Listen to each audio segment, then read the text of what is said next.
The intelligent investor bye Benjamin Graham. परिचय। यदि आप हवा में महल बना रहे हैं तो इसे करते रहें। यह वह काम है जिसे करना चाहिए। अब उन महलों की नींव बनानी शुरू कर दें। Henry David Thoreau. ध्यान दें कि ग्राहम ने शुरुआत में ही यह घोषणा की है कि यह पुस्तक आपको यह नहीं बताएगी कि आप बाजार पर कैसे काबू पाएंगे। कोई भी सच्ची किताब यह नहीं कर सकती।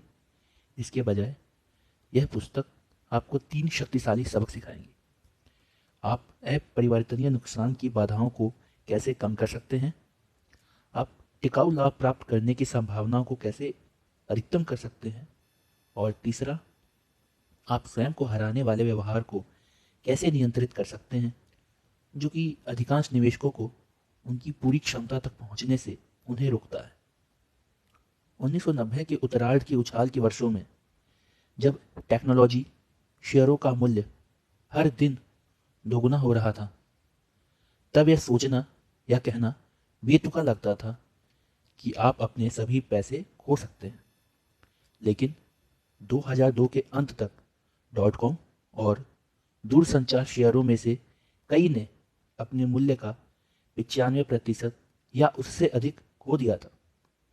एक बार जब आप अपने पैसे का 95% खो देते हैं तो आपको शुरू करने के लिए 1900% लाभ प्राप्त करना होगा, जो कि जोखिम लेना मूर्खतापूर्ण है। इससे बाहर निकलना लगभग असंभव है। यही कारण है कि ग्राहम लगातार छेड़छाड़ से बचने का महत्व पर जोर देते हैं, केवल अध्याय 6, 14 और 20 को छोड़कर, लेकिन वो भी चेतावनी के साथ।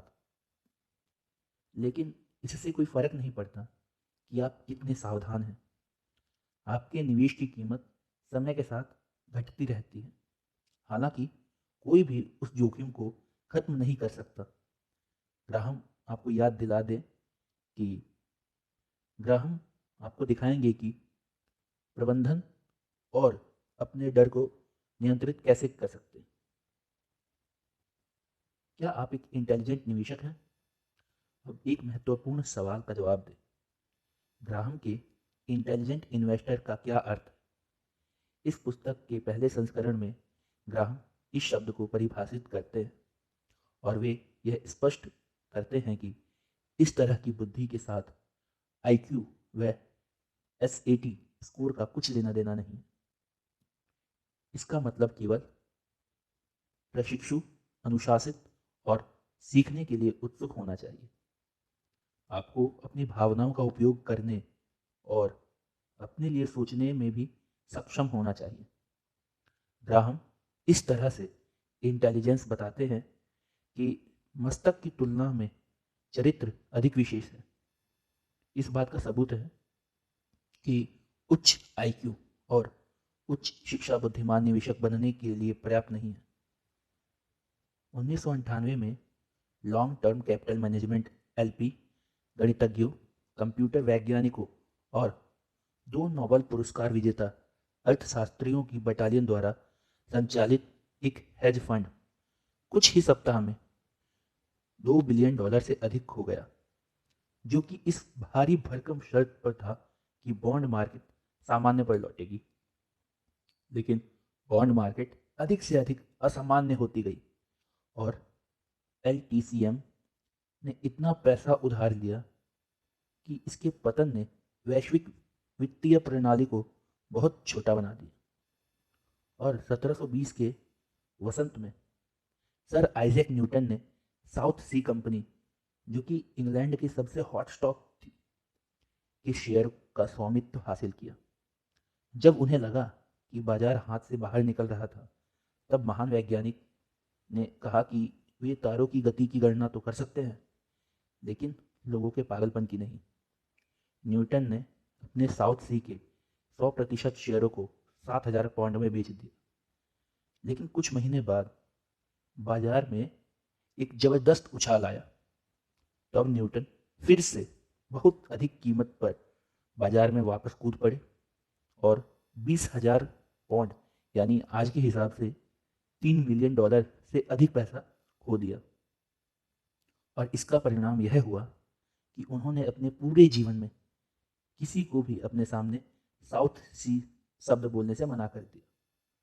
सर आइजैक न्यूटन सबसे बुद्धिमान लोगों में से एक थे, लेकिन ग्राहम के शब्दों में न्यूटन एक बुद्धिमान निवेशकों से कोसों दूर थे। भीड़ की गर्जना से अपने फैसले को ओवरराइड करके दुनिया का सबसे बड़ा वैज्ञानिक मूर्खों की तरह काम करता है। संक्षेप में, यदि आप अभी तक निवेश करने में विफल रहे हैं तो ऐसा इसलिए नहीं है क्योंकि आप बेवकूफ़ हैं।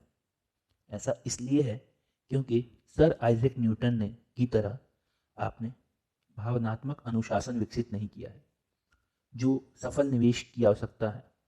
अध्याय 8 में ग्राहम वर्णन करते हैं कि अपनी भावनाओं का उपयोग करके और इंटेलिजेंस के बाजार के स्तर पर उतरने से इनकार कर अपनी बुद्धि को कैसे बढ़ाया जाए।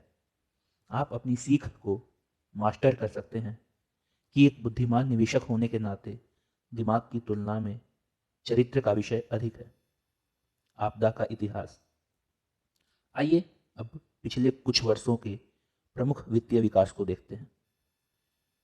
ग्रेट डिप्रेशन के बाद सबसे खराब बाजार दुर्घटना अमेरिकी शेयरों के साथ मार्च 2000 और अक्टूबर 2002 के बीच हुई, जिससे उनकी शेयर का मूल्य 50.2% यानी 4.7 ट्रिलियन डॉलर खत्म हो गया।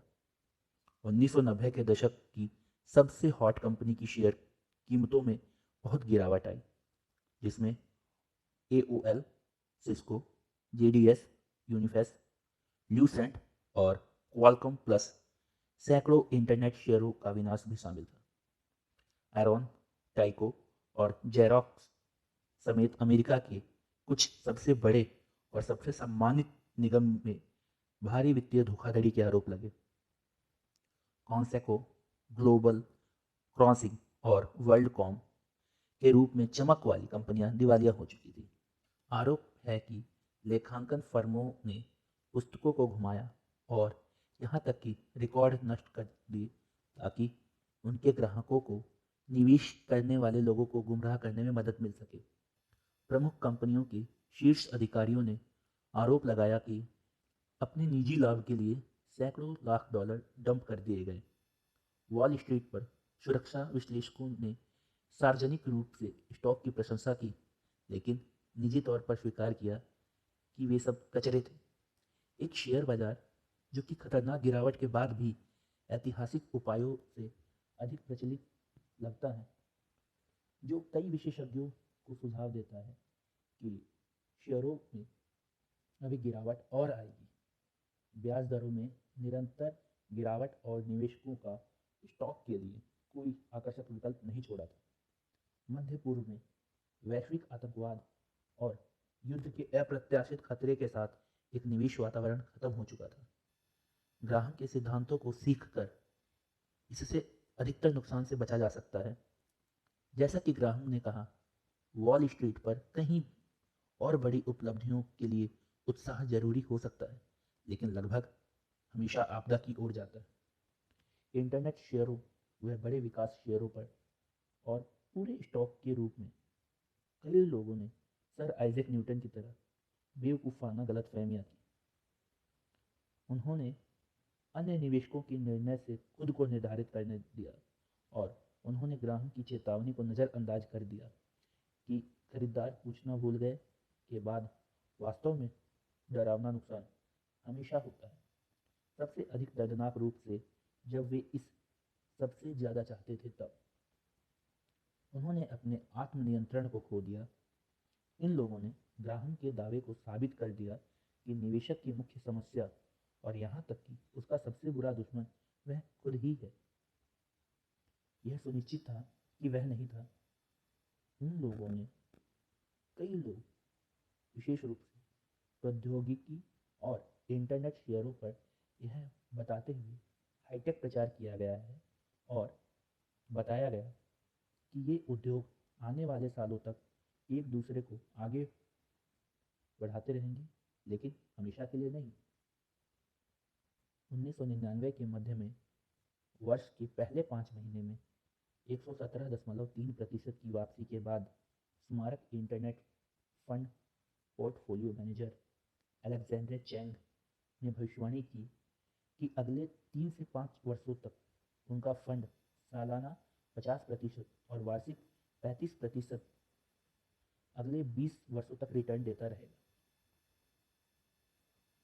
1999 में अपने एमरिंडो टेक्नोलॉजी फंड के अविश्वसनीय 248.9% की बढ़ोतरी के बाद पोर्टफोलियो मैनेजर एल्बर्टो विलर ने कहा कि इंटरनेट एक सतत पैसा बनाने वाली मशीन है। यदि आप इस क्षेत्र से बाहर हैं तो आप कम प्रदर्शन कर रहे हैं।